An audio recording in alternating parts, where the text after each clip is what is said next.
আমাদের দেশের সিভিলিয়ানরা কখনো হিরো হয় না, যার কারণে আমাদের এই যে মাহিরিন ম্যাডাম, যিনি এই মাইলস্টোন কলেজের 20 জন শিক্ষার্থীকে নিজে উনি উদ্ধার করেছেন, পরবর্তীতে উনি নিজের জীবন ওনার চলে গিয়েছে, উনি নিজে নিহত হয়েছেন।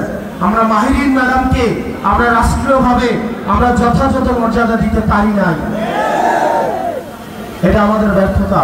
যে বাংলাদেশে আমরা সুচিকিৎসার নিশ্চয়তা থাকবে, যে বাংলাদেশে আপনার বাচ্চা স্কুলে পাঠাইলে বিল্ডিং ভেঙে পড়বে, ওই আকাশ থেকে প্লেন ভেঙে পড়বে, এই ধরনের রাষ্ট্র ব্যবস্থা আমরা চাই না। এগুলো তদন্ত করা হোক, হাসিনার আমলে কি পরিমাণ দুর্নীতি করা হয়েছে।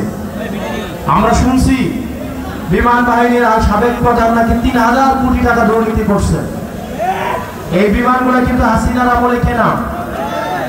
আমরা বিমান বাহিনীর যে ভাইরা রয়েছেন, আমরা আপনাদের নিরাপত্তাও চাই, আপনাদের নিরাপত্তা কিন্তু ঝুঁকিতে রয়েছে। এসব ইনস্ট্রুমেন্ট এগুলি কি সঠিক কিনা, ঝুঁকিমুক্ত কিনা, সেগুলো আপনাদের বিবেচনার সুযোগ আসছে। আপনারা সেগুলো বিবেচনা করুন, নিজেদের আবার পুনর্মূল্যায়ন করুন। আপনারা গতকাল দেখছেন লাশের উপর দিয়ে এই আওয়ামী ফেসিবাদ আবার তারা রাজনীতি করার চেষ্টা করেছে। আমরা ফেসিবাদ বিরোধী রাজনৈতিক দলগুলো সুকাহত, যারা বাংলাদেশকে ধারণ করে আমরা সুকাহত, কিন্তু আওয়ামী লীগ যদি ফেরার চেষ্টা করে তাহলে এই সব শক্তিতে পরিণত হয়ে এই আওয়ামী লীগের চ্যাপ্টার তো আমরা ক্লোজ করছি,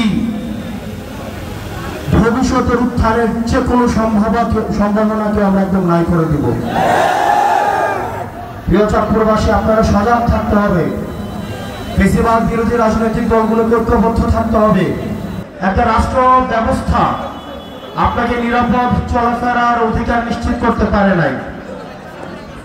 বাচ্চারা ক্লাস করছে, স্কুলে গিয়েছে, সেখানে আমাদের দেশের বিমান বাহিনীর বিমান সেখানে প্র্যাকটিস করছে।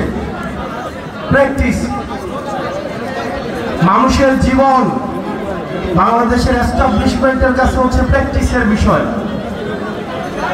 এই যে অবহেলা,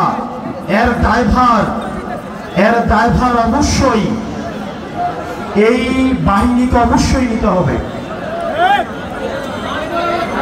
আমরা দেখলাম মাইলস্টোনে বিমান ক্র্যাশ হয়েছে, তারপরে সেখানে শিক্ষকদেরকে এবং শিক্ষার্থীদেরকে বেদমভাবে পিটানো হয়েছে।